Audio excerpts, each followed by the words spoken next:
Deus abençoe os amados irmãos. Saúdo a todos com a graça e com a paz do nosso Senhor Jesus Cristo. Amém. Meus queridos, nesse instante eu quero aqui compartilhar com os irmãos, rapidamente, apenas uma pequena e curta mensagem, aproveitando ainda um tema que nós ministramos algumas semanas atrás, que nós intitulamos Obediência Completa à Palavra de Deus.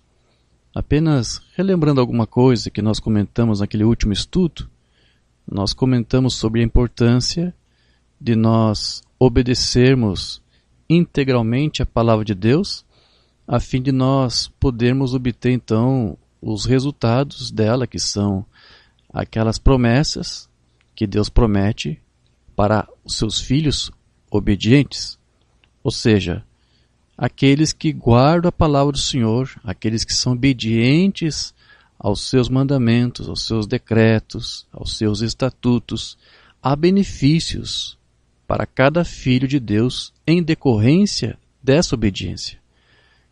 E nós também lemos algumas coisas onde irmã Brana comentou sobre o que seria o inverso da obediência, que é desobediência. E o irmão Brana disse que desobediência é rebelião.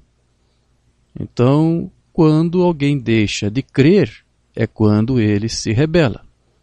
Então, o tema que eu quero tratar hoje, aproveitando pegando um gancho desse último estudo que eu acabei de mencionar, nós vamos tratar aqui de um tema ainda similar, ou desenvolver um pouquinho mais aquele assunto, com o título que eu vou dar aqui de Rebelião versus Fé.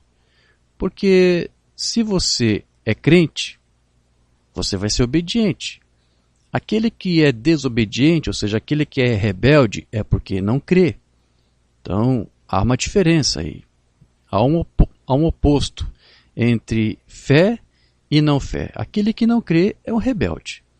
Então, nós entendemos que é plano de Deus de que cada filho seu que vem aqui nessa terra, cada um em seu tempo oportuno, receba aquela medida de fé que Deus reservou, guardou para cada um dos seus filhos, para que eles, com essa fé, possam viver uma vida de identidade com Deus e com a sua palavra. Eu digo identidade com Deus porque essa fé vai fazer você viver como Deus quer. Você vai ser um pequeno Deus aqui, um pequeno Messias, como o irmão Brana mencionava nos seus sermões. Agora, cada filho de Deus, ele tem que vir aqui provando que é um filho, se sujeitando a Deus. Né? Quando alguém vem para este mundo, homem ou mulher, cada um deles, há somente um caminho a percorrer. Ou este homem ou esta mulher se sujeita a Deus e a sua palavra, ou vai se sujeitar àquele que é inimigo de Deus, que é o diabo. Não há meio termo quanto a isso, queridos. Ou nos sujeitamos a Deus, ou nos sujeitamos ao diabo. Agora, quando eu digo sujeitar-se ao diabo, não é fazer um pacto com o diabo. Porque você sabe que alguns dizem, eu tenho um pacto com o capeta. Não precisa nem fazer pacto com o diabo, basta você rejeitar Deus. E você já está associado ao outro lado. Não é uma coisa que você abertamente diz, eu sirvo ao diabo. Não, você não precisa fazer isso. Aliás, muitos que dizem que servem a Deus, servem ao diabo. Simplesmente porque se rebelam contra a palavra revelada de Deus. Nós tratamos isso, como disse naquele outro estudo, e quero tratar mais um pouquinho hoje novamente. Então, ou você se sujeita ao Deus da Bíblia, ou você sujeita ao Deus deste mundo. Ou ele vai viver uma vida de fé, ou ele vai se tornar um rebelde e um réprobo quanto àquela fé da verdade. Ou ele faz a sua própria vontade, ou ele fará a vontade de Deus. É simples assim, queridos. Então, quando alguém diz, por exemplo, que faz o que quer, eu gosto de fazer as coisas do meu jeito, eu tenho meus planos, eu tenho minha própria maneira de pensar, eu quero atuar dessa maneira, eu quero fazer isso, eu acho que isso aqui é melhor para mim. Isso, eu já tenho dito em alguns estudos, é uma evidência de perdição. Inclusive aqui no México tratamos isso em um dos nossos cultos aqui com nossos irmãos. Falamos sobre vários temas aqui, temos tratado vários assuntos, e predestinação é um que nós temos tratado aqui recentemente. Então, aquele que desobedece a Deus, decididamente, deliberadamente, mostra um indício, uma evidência de perdição. Porque isso provaria que ele serve mais à carne, que é servo do pecado, do que a Deus. Enquanto que alguém que é realmente filho de Deus, nascido de novo, ele vai fazer a vontade de Deus. E não vai fazer a sua própria vontade.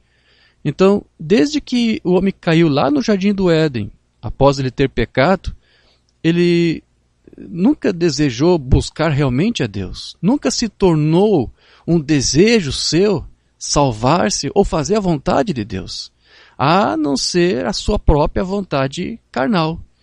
E isso porque a sua natureza humana, ela demonstra isso. A sua inclinação, a sua tendência é de realmente total rebeldia a Deus, rebeldia à palavra de Deus. Desde que o homem caiu no Éden, essa tem sido a sua natureza. Mombrana tratou sobre isso, eu quero ler aqui. Experiências Espirituais Primitivas, 13 de julho de 52. Essa mensagem não temos traduzida. Aqui em Jeremias, antes mesmo que ele fosse formado, antes mesmo de vir ao mundo, antes de ter sua primeira existência, antes que o germe se tornasse um germe, então Deus o conheceu. Ele disse, e ele o santificou e ordenou-lhe um profeta às nações antes mesmo de ele nascer. Vê? Agora, a primeira coisa para a qual eu estou chegando aí é para isso, que é pela graça de Deus que alguns de vocês estão salvos hoje. Não era a tua vontade ser salvo. O homem, por natureza, é uma rebelião contra Deus.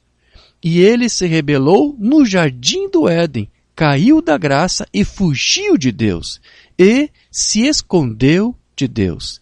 E é da natureza do homem fazer isso. Então veja, queridos, mesmo que Deus resolva mostrar favor ao homem, ele ainda assim ele está mais disposto a fazer sua própria vontade do que fazer a vontade de Deus. A rebeldia do povo de Israel, por exemplo, foi uma excelente prova disso que nós estamos falando. Porque, apesar de todo aquele auxílio que este povo havia recebido de Deus e de ter inclusive feito com eles uma aliança, Deus fez uma aliança com Israel, a rebeldia daquele povo fez quebrar aquela aliança. Inclusive Moisés, ele apontou essa característica de rebelião daquele povo judeu como um marco daquele povo. Inclusive ele chegou até a profetizar que mesmo depois, após a sua morte, aquela prova de rebeldia que eles estavam dando ali com ele em vida, continuaria. Ou seja, eles continuariam sendo rebeldes, mesmo depois dele partir. Moisés chegou a dizer isso, eu vou morrer e vocês vão continuar desse jeito. Deuteronômio 31, a partir do versículo 27. Veja o que diz aqui. Tomai este livro da lei e ponde-o ao lado da arca da aliança do Senhor vosso Deus, para que ali esteja por testemunha contra ti. Porque conheço a tua rebelião e a tua dura cerviz. Eis que, vivendo eu ainda hoje convosco, rebeldes foste contra o Senhor, e quanto mais depois da minha morte. Veja só o que Moisés diz aqui. Vocês estão se rebelando contra Deus agora, mesmo diante de mim, mesmo diante do meu ministério. Vocês têm visto tantas coisas que Deus fez através do meu ministério. E ainda assim vocês têm se mostrado rebeldes, recalcitrantes. Então imagine quando já não estiver mais aqui. Quando vocês não tiverem mais esse ministério vindicado aqui entre vocês, quão mais rebeldes vocês não serão ainda? E veja que a rebelião realmente é uma coisa repulsiva aos olhos de Deus. Nós temos vários outros exemplos. Estou citando aqui Israel como exemplo, mas tem vários outros. Poderíamos fazer uma lista grande aqui de homens de Deus que atraíram a ira de Deus, que se rebelaram contra Deus. Veja o caso, por exemplo, de Saul. Saul foi um rei que Deus escolheu ali para Israel, mas ele foi rebelde. Você tem várias ocasiões ali que ele se rebelou contra a palavra, que Samuel Deu para ele a palavra que Deus entregou para Samuel, ele entregou para o rei, e ele sempre fazia algo diferente, sempre tentava alterar alguma coisa. E isso depois, com o tempo, essa rebeldia de Saul, nós vemos pela Bíblia, acabou lhe custando o seu próprio trono. Veja o que diz lá em 2 de Samuel 15, verso 23. Porque a rebelião é como o pecado de feitiçaria, e o porfiar é como iniquidade e idolatria. Porquanto tu rejeitaste a palavra do Senhor, ele também te rejeitou a ti, para que não sejas rei. Então aqui Samuel estava dizendo, você tem se rebelado, você tem atuado diante de Deus como se você fosse um feiticeiro. E ele disse, a rebelião é como feitiçaria, é como pecado de feitiçaria. Agora, por que isso? Por que um ato de rebeldia é como se fosse feitiçaria aos olhos de Deus? Por que isso? Porque um feiticeiro, queridos, ele nunca vai consultar o Espírito Santo. Amém? Ele vai consultar outros espíritos, falsos espíritos, uma falsa unção, para que esses espíritos, esses demônios, na verdade são demônios, possam então cumprir com os propósitos lá do feiticeiro. Então, quem pratica feitiçaria sempre vai se envolver com demônios. Então, todo aquele que se levanta contra a palavra de Deus, que se mostra como rebelde à palavra de Deus, ele estará com isso permitindo que a sua própria vida e a de outros sejam, sim, influenciadas por falsos espíritos, por demônios, que é exatamente o que um feiticeiro faz. Portanto, quem não se sujeita a Deus vai se sujeitar ao diabo, que foi quem, na verdade, primeiro se rebelou contra Deus. Quem primeiro se rebelou contra Deus foi o diabo, ainda quando era lá Lúcifer, E por isso, hoje, o diabo ele é o líder e o inspirador de toda a rebeldia que é feita contra aquilo que é santo, contra aquilo que é sagrado. E da mesma forma, assim como o feiticeiro, que é um rebelde, que rejeita Deus, todos aqueles que discordam da sua palavra, que se levantam contra Deus, eles desobedecem os seus mandamentos, e ao se desviar de Deus, ele também vai acabar influenciando outros essa mesma rebeldia, outras pessoas para que também rejeitem a palavra de Deus e que também deixem de buscar a Deus. Porém, na verdade, nós entendemos que não há nenhum homem que busca Deus de fato. Porque, como já dissemos, essa natureza pecaminosa dele impede o homem de fazer a vontade de Deus, de satisfazer a vontade do Pai, buscando apenas aquilo que é o seu próprio querer, satisfazer a sua própria vontade. Então, a natureza do homem é sim de total rebelião a Deus e ao seu reino. Mas, apesar de toda essa rebeldia que o homem demonstra, Deus ainda assim, ele vai de encontro àqueles que ele sabe que são seus filhos, que são seus atributos, aqueles que ele conheceu de antemão lá desde antes da fundação do mundo. Então, Deus, ele tenta de todas as maneiras falar com eles, falar com seus filhos, ainda sabendo que a natureza deles não é de buscá-lo. Então, Deus tem um trabalho grande a fazer. Ele tem que mudar a natureza desses filhos, que já nasceram em iniquidade, falando mentiras. Então, o que significa que apesar de toda essa sua intransigência, em virtude da sua herança pecaminosa que o herdou, ainda assim há algo nestes homens, nesses filhos, que podem atender a esse chamado de Deus. Como eu tenho dito em alguns estudos, todos aqueles que são filhos de Deus, ainda que são nascidos em pecado, há algo neles ali que tem que ser despertado. Você já tem que nascer com alguma coisa se você já é um filho de Deus. Há genes de Deus aí que tem que ser desenvolvidos, como a semente que dá fruto depois que recebe os raios do sol, que no caso aqui é a palavra. Quando você ouve a palavra, se você é um eleito, quando você a ouve, se há algo aí em você para ser despertado, isso vai aflorar, isso vai se desenvolver. Mas a menos que Deus venha de encontro a você, não há como você fazer essas coisas. O homem, por natureza, não pode buscar Deus. Nunca foi da sua vontade.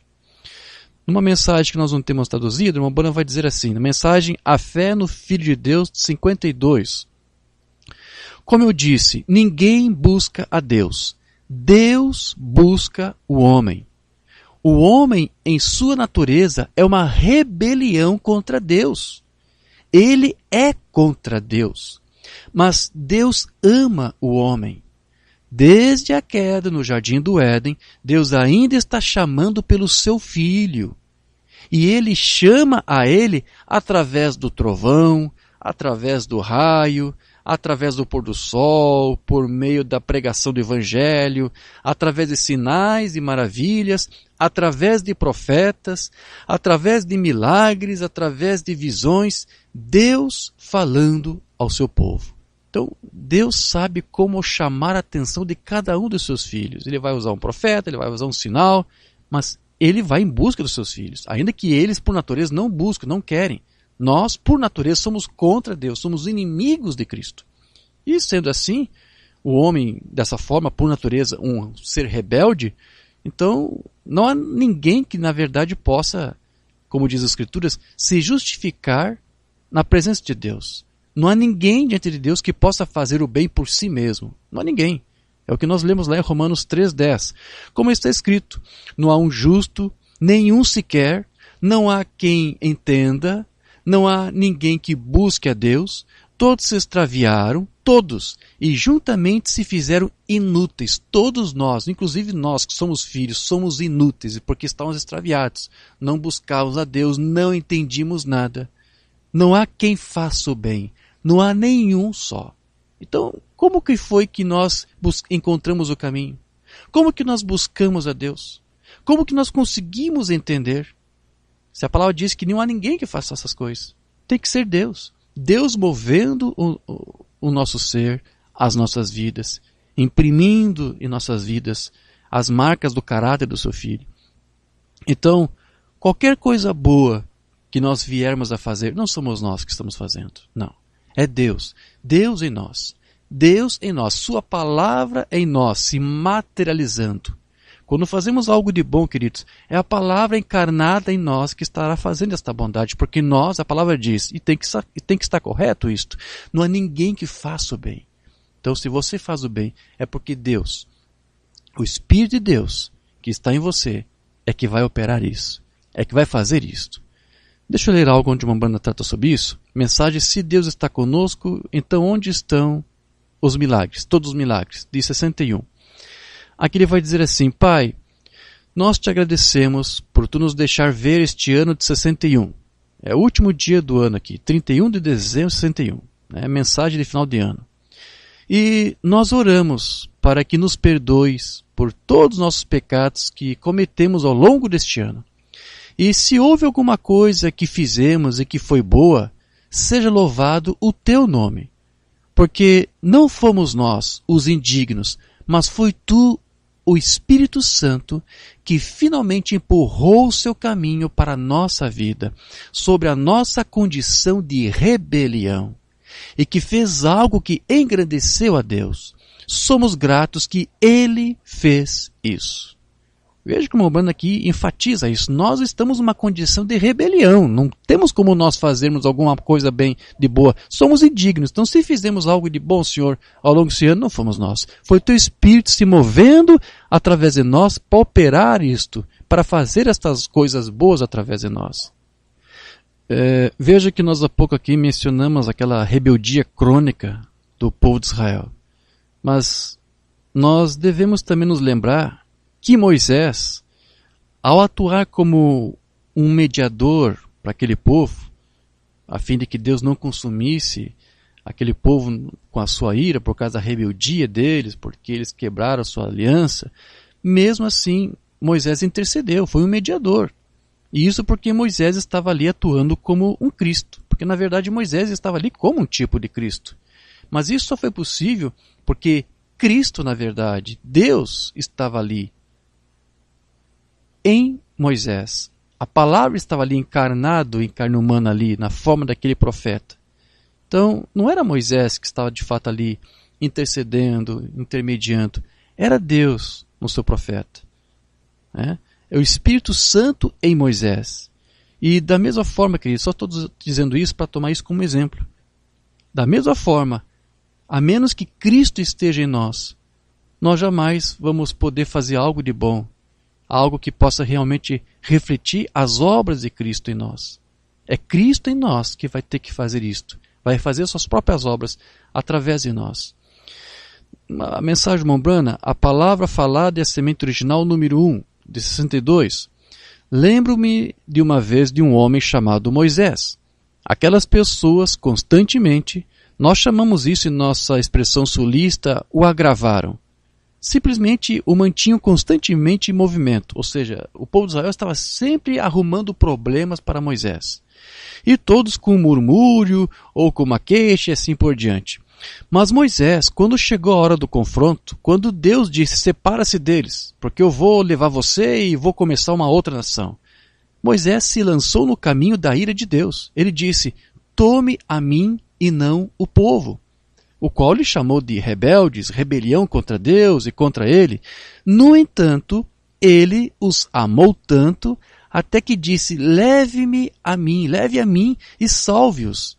Isso foi Cristo em Moisés. E se um homem, não importa o quanto algum outro discordasse dele, se ele não se sentir assim, então há uma falta de Cristo. Eu creio.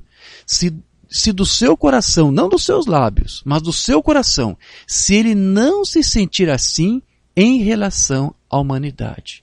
Então veja, estamos aqui coletando alguns exemplos onde Mombrana declara isso para nós. Qualquer coisa boa que viemos a fazer é Cristo em nós. Se nós não conseguimos ter esse sentimento de amor para com os outros, ignorando seus erros, suas falhas, você pode ter uma lista grande de motivos do porquê que você não deveria ajudar alguém, auxiliar alguém. Esse é uma pessoa que tem esse problema, tem isso e aquilo.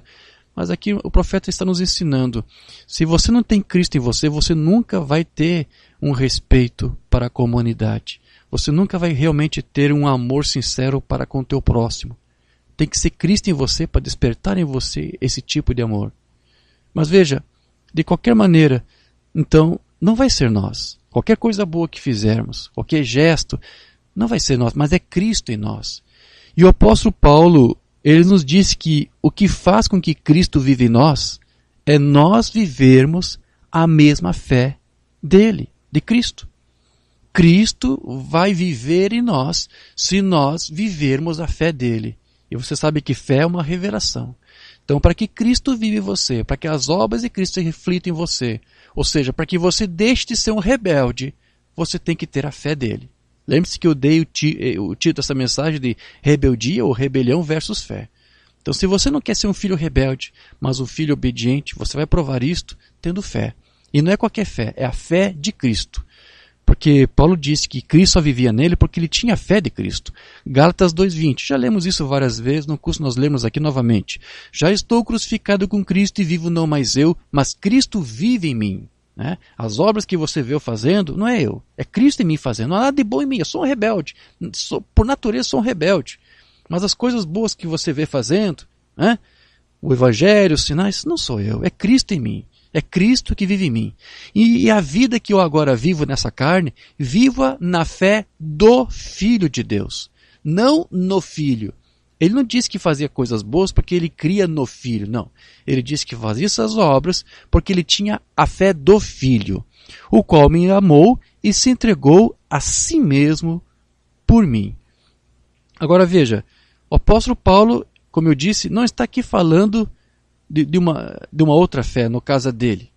Eu tenho fé em Cristo. Não. Ele não está nos dizendo aqui que nós devemos viver pela fé.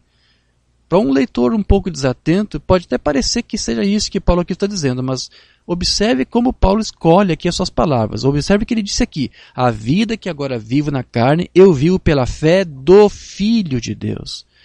E nós sabemos que nunca houve um menor sinal de rebelião de Jesus contra o seu Pai, não é verdade? Nunca Jesus se rebelou contra a vontade, contra a palavra de Deus. E é exatamente esse mesmo tipo de fé que nós precisamos ter. Se nós quisermos, então, atuar como filhos obedientes a Deus. Deixa eu ler algo onde Mombrana comenta sobre isso, na mensagem Fé Perfeita de 63. Jesus teve fé na palavra de Deus. Jesus teve fé na palavra de Deus que disse o que ele era. E ele sabia, com essa fé perfeita, que ele era o Messias ungido. Que o Espírito de Deus estava sobre ele. Ele disse: agora, eu de mim mesmo não faço nada, mas é a minha fé em Deus. Veja que o irmão Branham aqui está nos dizendo que Jesus tinha plena confiança em Deus e não em si mesmo. Jesus sabia que Deus nunca poderia falhar. E Deus estava nele. A palavra manifestada. E quando a palavra de Deus entra em você, ela é manifestada, porque você é um crente, vê? E um crente é a fé de Deus que se move em você. Você gosta disso? O que o Mambana aqui está dizendo? Isso quer dizer que quando você crê, é Deus mesmo, então, se movendo através de você. Não é isso? Fé é Deus que se move em você. Então é isso. Se você crê, Deus se move através de você. Então, não é você fazendo obras, é Deus em você se movendo e fazendo essas obras. É Deus mesmo se movendo em você para não somente fazer você crer, mas também cumprir ou realizar aquilo que você crê. Então, nunca poderá haver uma rebelião contra Deus tendo esse mesmo tipo de fé que Cristo teve, porque isso será o quê? Deus mesmo se movendo através de nós. Amém? Aí, Mambana aqui continua. Sabendo quem ele era, sem sombra de dúvida, ele sabia que ele era o Filho de Deus. Ele sabia disso porque a palavra identificou. A palavra de Deus identificou quem ele era. Ele disse: se não faço as obras de meu Pai, então não creiais em mim. Porém, se as faço, então crede-me pelas obras, porque elas são a palavra prometida manifestada. Tudo bem, agora veja, há ocasiões nas Escrituras em que você vai ver Jesus dizer palavras como do tipo: a tua fé te salvou, a tua fé te curou, e a tua fé te fez bem, te tornou são. E tudo isso é usado da mesma palavra grega que você vai encontrar lá, que é a palavra grega sozo. E essa palavra sozo tem um significado espiritual e físico também. Nós vemos essa mesma palavra ser usada para curar, para salvar, para fazer o bem. Algumas escrituras que eu quero ler aqui, onde você vai encontrar isso. Mateus 9, 22. E Jesus, voltando-se e vendo-a, disse: tem ânimo, filha, a tua fé te salvou. Isso é sozo. E imediatamente a mulher ficou sã. É isso que a fé sozo faz. Lucas 18, 42. Disse-lhe Jesus: olha, a tua fé te salvou. Atos 14, verso 9. Este ouviu falar Paulo, que fixando nele os olhos e vendo que tinha fé para ser curado. Então veja, essa palavra grega sozo significa salvar, significa manter sãos e salvos, significa resgatar do perigo da destruição. Também significa salvar-se de ferimentos, salvar do sofrimento da doença. Significa curar, sarar, restaurar a saúde, preservar alguém que está em perigo de destruição. É isso que você vai encontrar como definição dessa palavra. Então, alguém pode usar a sua fé para fazer tudo isso. Para receber uma cura, né? Restaurar a sua saúde. Mas Paulo, ele está nos dizendo que ele está vivendo pela fé de um outro, não é a sua fé. E mais especificamente é a fé do Senhor Jesus Cristo. É a fé dele que realmente importa, não a nossa fé. A nossa própria fé ou a nossa maneira pessoal de crer, ela pode inclusive levar muitas vezes ou nos colocar em rebelião contra Deus, contra a palavra de Deus, ou contra a fé revelada de Deus. Nossa maneira pessoal pode fazer isto. Então, Deus, ele não se preocupa com a tua fé, exatamente. Ele não está interessado na tua fé quando se trata de receber a vida eterna. Porque o que nos dá a vida eterna, o que nos dá a cura, não é a nossa fé, é a fé de Cristo em nós. É muito diferente. Então, a menos que a tua fé seja a mesma fé que Deus deu para o Cristo, para o seu Filho, então isso não significa absolutamente nada para Deus. Porque nos é dito o seguinte lá em Efésios 4, acerca da fé. Efésios 4, 5. Há um só Senhor, uma só fé e um só batismo. Então, qual é a fé que importa para Deus? É a fé que você tem nele? Não. É a fé de Cristo. Essa é a única fé que importa. A fé que te salva não é a tua própria fé em Deus. Eu estou crendo em Deus, estou confiando. Não. A fé que te salva é a mesma fé de Cristo. A fé revelada que Deus deu para o seu Filho. Paulo disse, é Cristo vivendo em mim porque eu tenho a mesma fé de Cristo, não em Cristo. Ele não disse que Cristo vivia nele porque ele confiava em Jesus. É muito diferente do que a maioria interpreta quando lê aquele texto. Paulo lhe disse que Cristo vivia nele porque Cristo estava revelando nele a mesma fé que Deus lhe deu. É isso. Então, é isso. É essa fé, essa única fé que importa para Deus.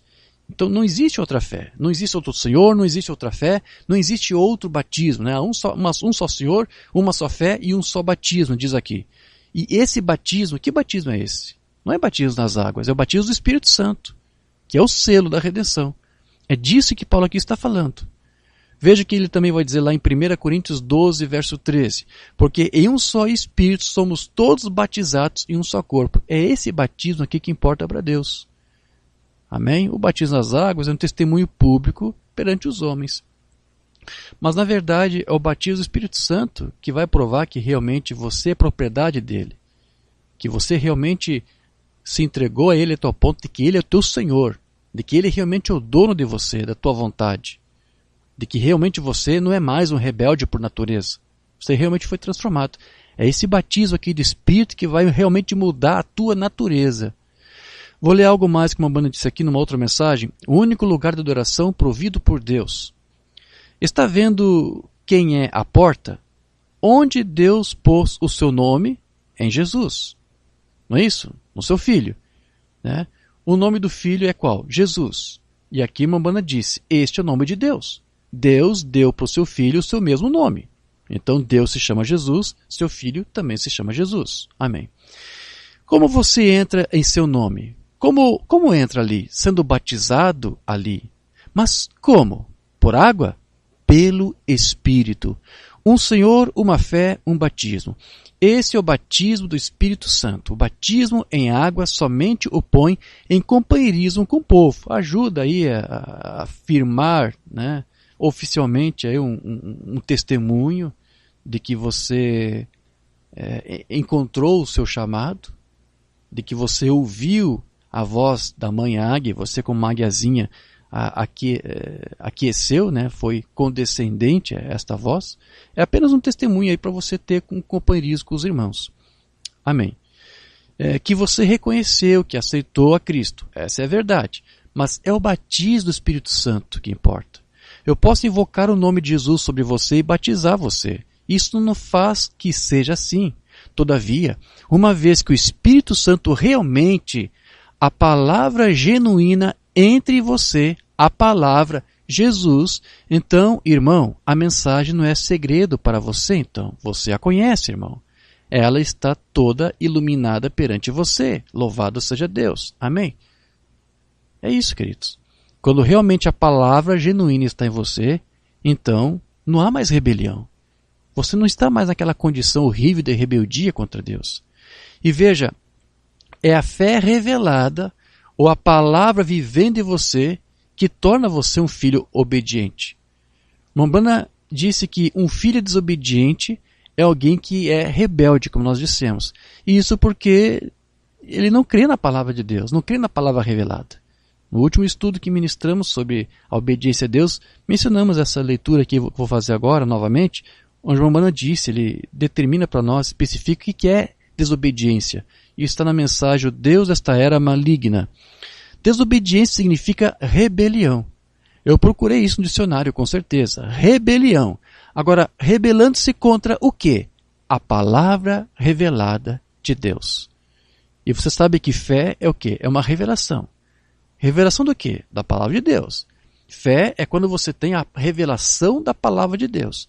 E a rebelião é contra isso. Mais uma vez eu chamo a atenção. O título do nosso estudo aqui hoje é isso. Rebelião contra fé. Então, a rebelião será sempre contra uma revelação de Deus. Quem não aceita uma revelação estará em rebeldia contra isto, contra Deus. E essa revelação de Deus é o quê? É o que estamos falando aqui. É a fé de Cristo, que vai fazer Cristo viver em você. Então, se você tem a revelação de Cristo, se você tem a fé de Cristo, você vai deixar de ser um filho desobediente para ser um filho obediente a Deus. Deixa eu ler para você algo que o Umbanda diz aqui na mensagem Jesus Cristo é o mesmo ontem e hoje eternamente de 55. Agora, às vezes tem sido dito hoje em dia, entre muitos crentes, eles dizem sobre certas coisas, isso é contra a minha fé. A nossa fé não ensina isso. Ora, só há realmente uma só fé. Nós acabamos de ler isso, Efésios 4. Assim diz a Bíblia, um só Senhor, uma só fé, um só batismo, um só Deus e há uma só fé que é a fé do Senhor Jesus Cristo. Então, é um ledo engano, um erro terrível alguém dizer, eu tenho a minha fé, tenho a minha revelação pessoal de quem é Deus. Isso é um erro terrível. Não existe isto. Não existe outra fé além da fé do próprio Cristo. Né? Você tem que dizer, eu tenho a fé de Cristo. Né? É muito mais do que dizer que você crê em Cristo. Outra mensagem, combatendo pela fé que uma vez foi dada aos santos, de 53. A fé que uma vez foi dada aos santos, e não apenas uma fé. Algumas pessoas dizem, bem, isso é contra a minha fé. Ora, só há uma fé, uma só fé. Um só Senhor, um só Deus, um só batismo, uma só fé, uma só doutrina. Porque você sabe que a fé, como eu disse, é a revelação da palavra, e a palavra está na doutrina. É na doutrina que você vai conhecer a palavra e ela vai se revelar a você. Então, essa é a razão pela qual nós temos tantas pessoas aí que andam em rebeldia hoje diante de Deus. Porque elas não se permitiram aceitar, receber a revelação da genuína palavra que é revelada somente pelo Espírito Santo. Eles não permitiram que esse Espírito Santo se impregnasse na sua mente, no seu coração, com aquele genuíno Espírito realmente de Deus, que é o Espírito de Deus que revela, que sela, que transforma, que muda a natureza, tira o coração de pedra e coloca um coração de carne, que tira aquele espírito que nós herdamos para receber um novo espírito, um novo entendimento. Eles não quiseram aceitar isso. Eles têm um batismo baseado apenas numa aceitação doutrinal. Então, Paulo, ele está falando aqui que existe apenas uma única fé. E ele nos diz que esta fé é a fé do Filho de Deus. E veja como a Umbanda diz na outra mensagem que eu quero ler aqui. Lagarta, locusta, gafanhoto, pulgão de 59. E a fé dos santos não estava em credos, nem em denominações, nem em igrejas, nem em associações, mas estava na presença do Deus vivo. Eles tinham fé para curar os doentes, expulsar demônios, fazer milagres, todas as grandes promessas que Jesus fez, aquela primeira igreja se apegou a isso. Isso era a linha de vida. Então observe que ele nos diz que esta não é uma fé e uma doutrina exatamente, ou em um credo, né? Não é fé numa denominação. Ele disse que esta fé está na presença do Deus vivo que vive em nós, que vive em mim, que vive em você. E é o que faz em você as mesmas obras que foi feito através do seu Filho Jesus Cristo. Efésios 2, 8 a 10. Porque pela graça sois salvos por meio da fé, ou seja, por meio da revelação. Troque a palavra aqui, fé por revelação, porque fé é isto. Foi assim que o Romano nos ensinou. Fé é uma revelação. Então, pela graça sois salvos mediante a revelação. E isso não vem de vós. Essa revelação não vem de você. É dom de Deus. Não vem das obras, para que ninguém se glorie. Porque somos feitura sua, criados em Cristo Jesus para as boas obras, as quais Deus preparou para que andássemos nelas. Então, veja, a sua fé não é o que você faz, mas essa fé é uma revelação de um dom de Deus que é dado para você, e é uma revelação que vai produzir em você os mesmos atos de obediência que ela produziu lá no seu Filho unigênito. 2 Timóteo 1,9, que nos salvou e chamou com uma santa vocação, não segundo as nossas obras, mas segundo o seu próprio propósito e graça que nos foi dada em Cristo Jesus antes dos tempos eternos, antes dos séculos. Ou seja, você tem que ser um atributo de Deus. Você tem que ter uma representação para poder receber agora essa fé, essa revelação. Então, dizer que nos foi dado aqui em Cristo Jesus, como Paulo disse, antes da criação, significa que nós tínhamos no Filho de Deus uma representação. Deus, ele nos fez para nós sermos filhos da obediência. Mas isso só seria possível se ele nos desse, então, essa mesma fé espiritual que ele deu para o seu Filho Jesus Cristo. Isso não tem nada a ver com as obras que nós fazemos, mas com o que ele fez por nós já antes da fundação do mundo. E é isso que nos faz tornarmos obedientes hoje para o propósito de Deus, que é servir a eles como filhos obedientes. Então, as obras que eram feitas lá no tempo de Moisés, sob a lei de Moisés, elas jamais podiam justificar o pecador. Mas Paulo disse que Deus nos enviou agora uma outra lei superior. Ele chamou isso de lei da fé. A lei de Moisés não pôde fazer isso, mas é uma lei superior, a lei da fé. Esta lei da fé, isso sim, pode te resgatar, te regenerar, mudar a tua natureza, tirar esse espírito de rebeldia contra a palavra, para que você possa então viver e ser um filho justificado. Romanos 3,19 em diante diz assim: ora, nós sabemos que tudo o que a lei diz, aos que estão debaixo da lei o diz. A lei serve para quem vive pela lei, para que toda a boca esteja fechada e todo mundo seja condenável diante de Deus. Por isso, nenhuma carne será justificada diante dele pelas obras da lei, porque pela lei vem o conhecimento do pecado. Mas agora se manifestou sem a lei a justiça de Deus. Ou seja, a lei de Moisés não promoveu a justiça de Deus sobre o pecador. Ele continuava ainda tendo que toda vez repetir aqueles gestos, né, os ditames da lei, os rudimentos da lei para poder alcançar a sua justiça. Então a lei era ineficaz para isso. Porque a lei veio o conhecimento do pecado. Mas agora se manifestou sem a lei da justiça, sem a lei a justiça de Deus, tendo o testemunho da lei e dos profetas. Isto é, a justiça de Deus pela fé em Jesus Cristo para todos e sobre todos os que creem. Porque não há diferença. Porque todos pecaram e destituídos estão da glória de Deus, nasceram em rebeldia, como dissemos, sendo justificados gratuitamente pela sua graça, pela redenção que há em Cristo Jesus, ao qual Deus propôs para a propiciação pela fé no seu sangue, no sangue do seu Filho, para demonstrar a sua justiça pela remissão dos pecados dantes cometidos sob a paciência de Deus, para a demonstração da sua justiça neste tempo presente, para que ele seja justo e justificador daquele que tem fé em Jesus. Onde está logo a jactância?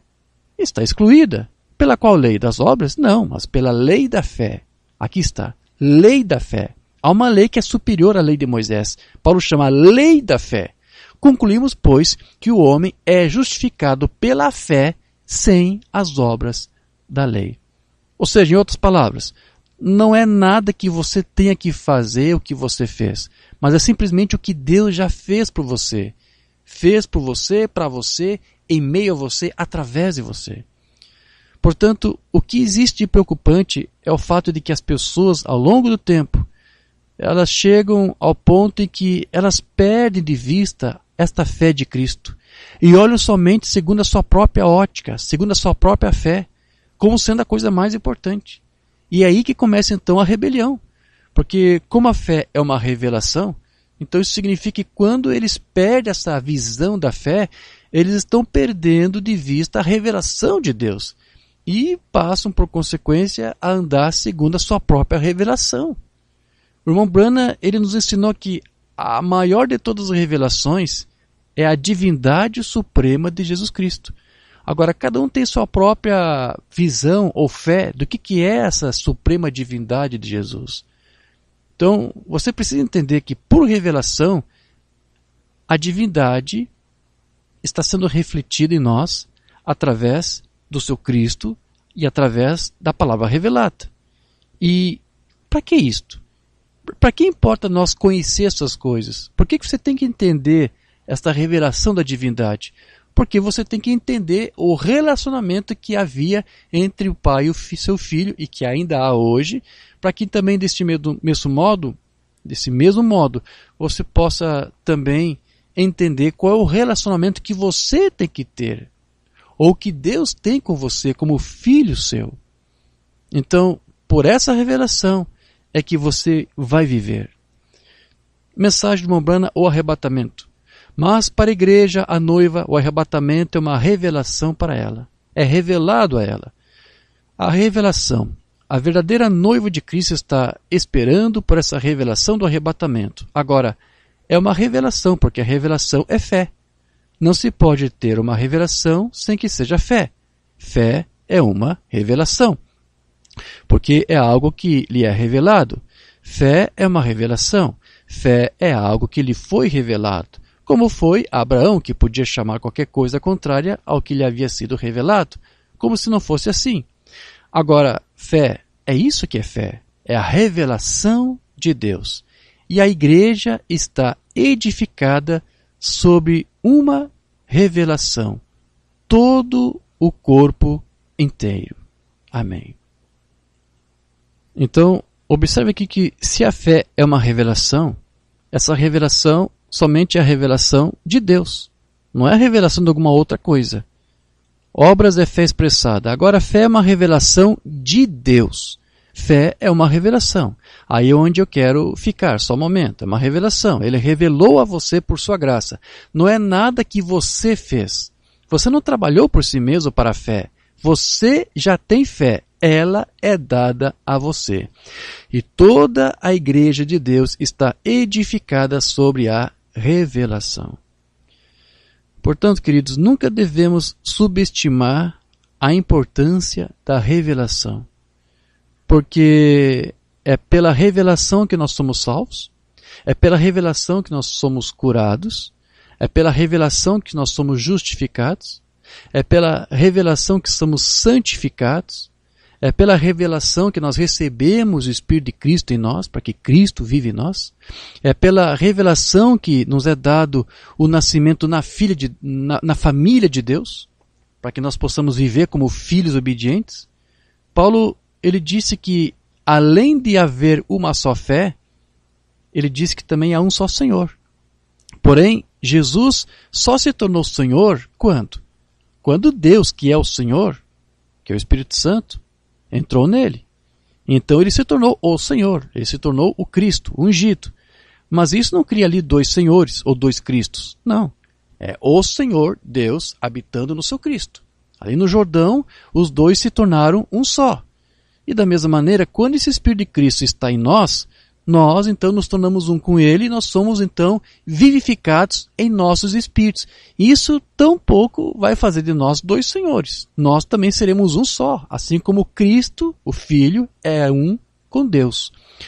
Quero ler isso aqui, Romanos 8:11. Se o Espírito daquele que dentre os mortos ressuscitou a Jesus habita em vós, aquele que dentre os mortos ressuscitou a Cristo também vivificará os vossos corpos mortais pelo seu Espírito que em vós habita.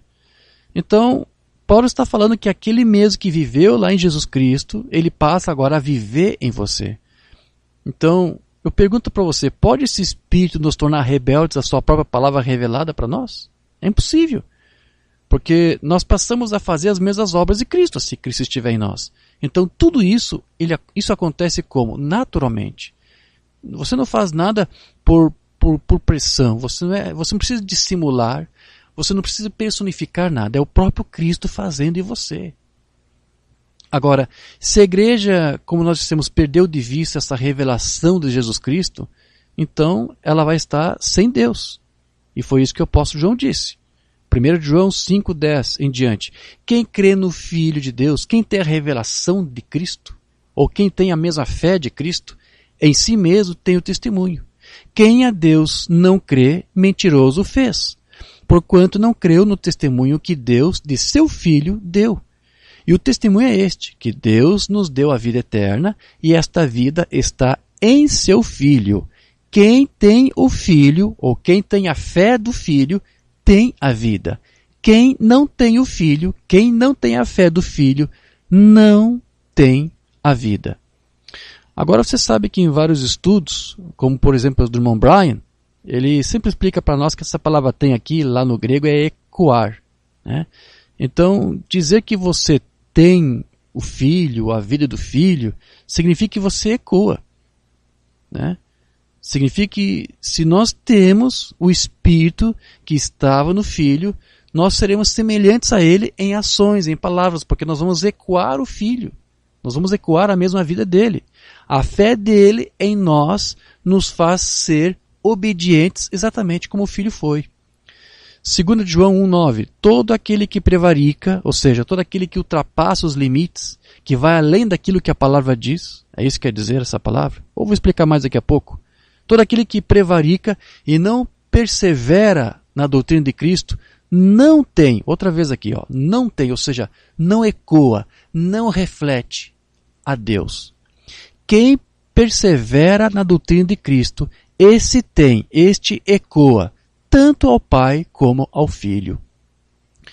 Então veja, a palavra prevaricar aqui, ela significa torcer a justiça, significa agir injustamente.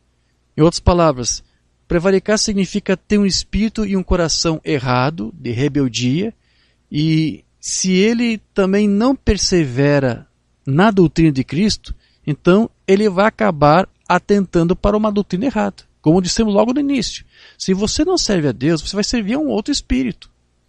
Você vai praticar aí um ato de feitiçaria, porque os feiticeiros não buscam o Espírito Santo, não consultam o Espírito Santo, não consultam a palavra de Deus. Vão consultar uma outra doutrina, vão receber uma outra unção, vão buscar por outros espíritos.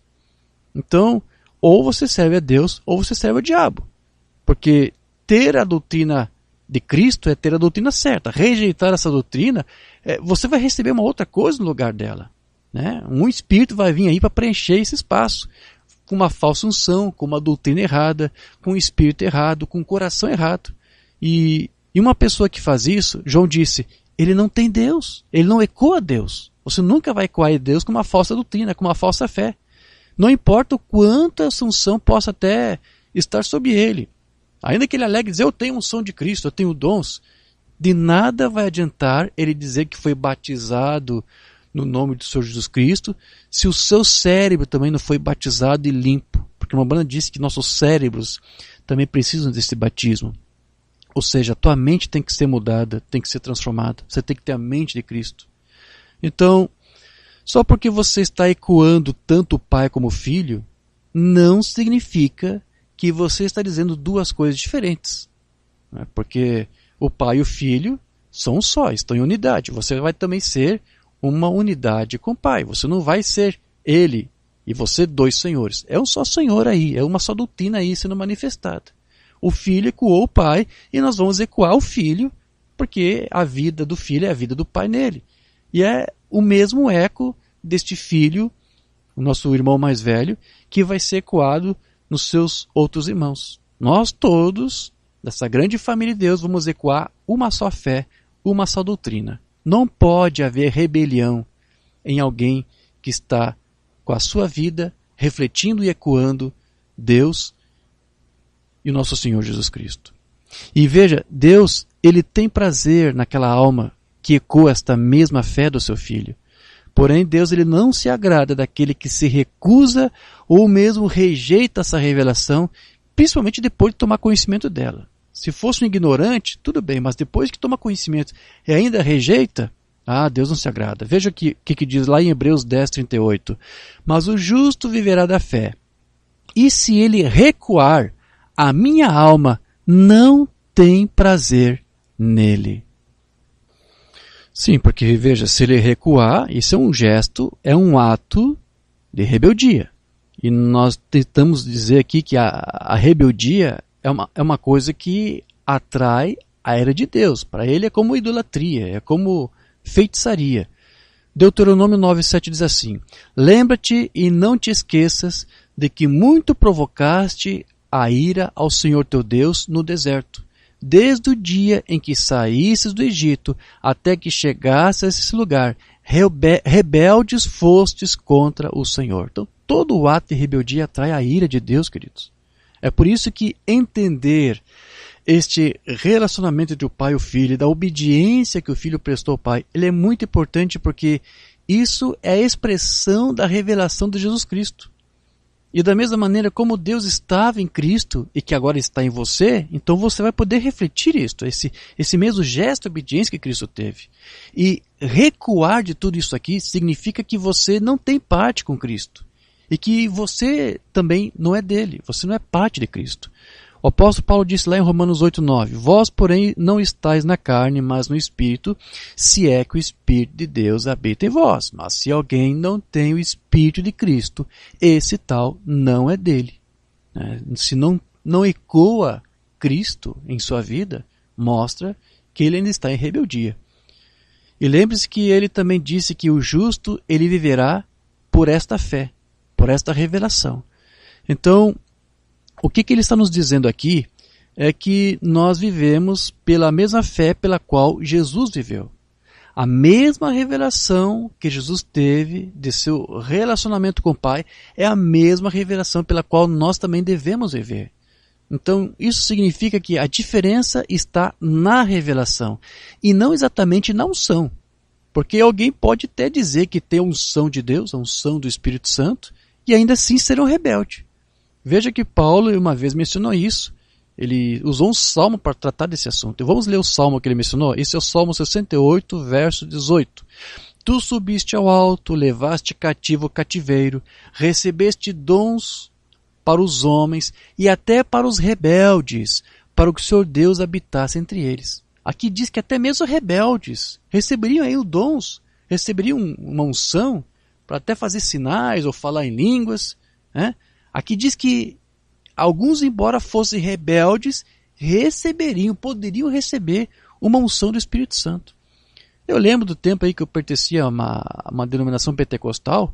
Eu lembro que pelo menos em 2 ocasiões, quando me convidaram para ministrar, para pregar a palavra, eu lembro que uma reunião foi numa reunião do grupo de homens, e uma outra reunião foi uma reunião familiar, né? Eu lembro que em 2 ocasiões eu mencionei isto, de que é possível alguns terem dons, falar em línguas ou alguma outra coisa nessa linha, e ainda assim não quer dizer que foi transformado, que é nascido de novo, que recebeu o batismo com o Espírito Santo, recebeu apenas uma unção. Eu lembro que isso perturbava e deixava aqueles irmãozinhos ali coçando as suas cabeças, porque eles não admitem esse tipo de argumento. Eles pensam que basta você ter apenas uma pequena manifestação de dons para provar que você já foi salvo, que você já recebeu o batismo com o Espírito Santo. Mas a Escritura aqui diz que até para os rebeldes Deus permite que eles recebam algum sinal do Espírito, mas isso não prova que eles foram regenerados, que eles foram transformados. Os pentecostais não aceitam isso. Eu sou prova disso, estive lá, mencionei isso. Eu li as mensagens do irmão Branham ainda quando estava lá e cria nisto, entendi isso, porque eu via isto. Eu via pessoas ali fazendo sinais, com dons, e nós sabíamos que não estavam vivendo uma vida correta. Então, o irmão Branham estava correto, eu estava vendo isso, e eu estava aplicando isso lá na denominação, mas eles não aceitam isto. É ofensivo para um pentecostal, para um denominacional, ouvir que alguém pode ter dons e mesmo assim não ser uma evidência de regeneração e de batismo do Espírito Santo. Mombana disse isso, a mensagem a Eliovite 58, não temos traduzida. Agora, a igreja sente, especialmente o povo pentecostal, que quando você nasceu de novo do Espírito Santo, você sentiu como se isso estivesse encerrado para sempre. Oh, agora sou salvo, né? E é aí que você cometeu um erro. Você estava apenas começando então. As pessoas pensam, bem, louvado seja o Senhor, eu tenho o batismo do Espírito Santo. Isso encerra o assunto. Isso me sela no reino. Sou um filho, sou uma filha de Deus. Isso é verdade. Veja, até não nega isso. Mas isso ainda não tem nada a ver com a sua herança. Por que isso? Porque mesmo tendo a unção ou mesmo um dom do Espírito Santo, ele ainda assim pode ser um filho rebelde. Ele ainda pode estar em rebeldia contra Deus. Outra mensagem, eventos modernos são esclarecidos por profecia. Vou lhes dizer uma coisa que vai deixá-los sem fôlego. O batismo do Espírito Santo não significa que você vai entrar, de modo nenhum. Não sobre isso. Não tem nada a ver com a sua alma. Esse é o batismo, vê? Aqui está a alma interior, aqui dentro, que tem de vir de Deus. Mas então, no exterior, você tem 5 sentidos, 5 aí entradas para o seu fazer contato com o seu lar terrestre. O interior você tem um espírito, e aí você tem dentro de você 5 saídas. Sua consciência, amor e assim por diante. 5 saídas para esse espírito. Lembre-se, nesse espírito você pode ser batizado com o genuíno Espírito de Deus e ainda assim estar perdido. Ou seja, ainda assim estar em rebeldia. O profeta falou alguma coisa contrária à Bíblia? Não, a Bíblia diz que rebeldes poderiam ter aí manifestações do Espírito. Então, é exatamente assim que seriam aqueles falsos ungidos que Paulo disse que viriam lá nos últimos dias, que são os dias que estamos vivendo. E que se assemelhariam, como disse Paulo, a Janes e Jambres.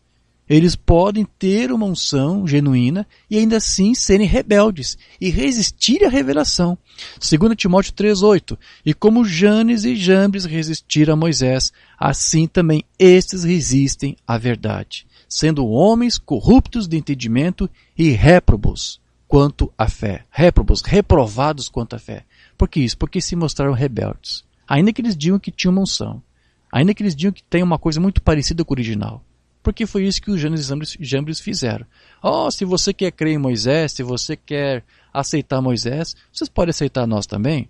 Porque temos a mesma coisa que ele tem. Somos tão revelados quanto ele foi. Somos tão vindicados quanto ele foi. Somos tão ungidos quanto ele. Então eles sempre vão dizer que tem uma coisa parecida com o original. Mas o problema é o teste da palavra. São réprobos.